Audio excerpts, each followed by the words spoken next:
Bonjour, ici Katia du blog bienécrire.com. Aujourd'hui, nous allons voir la différence entre phrases simples, complexes et non verbales.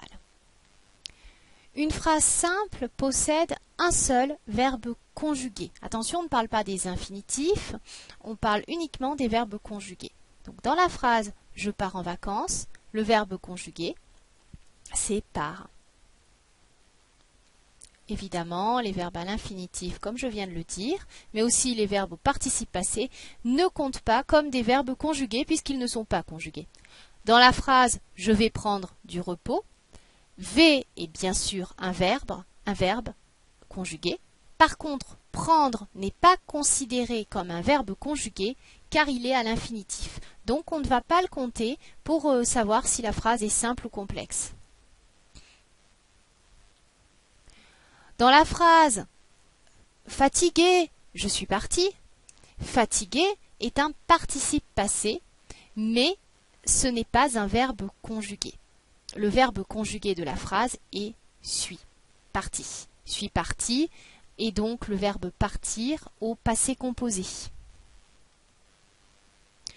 Une phrase complexe possède, quant à elle, deux verbes conjugués ou plus. Donc par exemple, dans la phrase « Je suis parti en vacances et je suis revenu une semaine plus tard », les verbes conjugués sont « suis parti » et « suis revenu », deux verbes au passé composé. Il y a deux verbes conjugués dans cette phrase, il s'agit donc d'une phrase complexe. Chaque verbe conjugué correspond à une proposition. Si vous avez deux verbes conjugués dans la phrase, vous aurez deux propositions. On peut définir une proposition comme un morceau de phrase. Et ce morceau de phrase comprend un verbe conjugué. À chaque fois qu'on voudra dire morceau de phrase, on dira à la place proposition.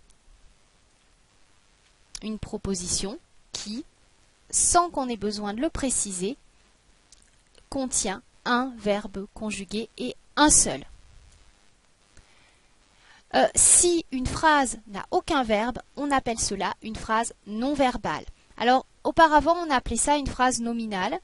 La terminologie a changé. Au final, c'est la même réalité dont il s'agit, une phrase qui n'a pas de verbe, comme par exemple « Bonjour ».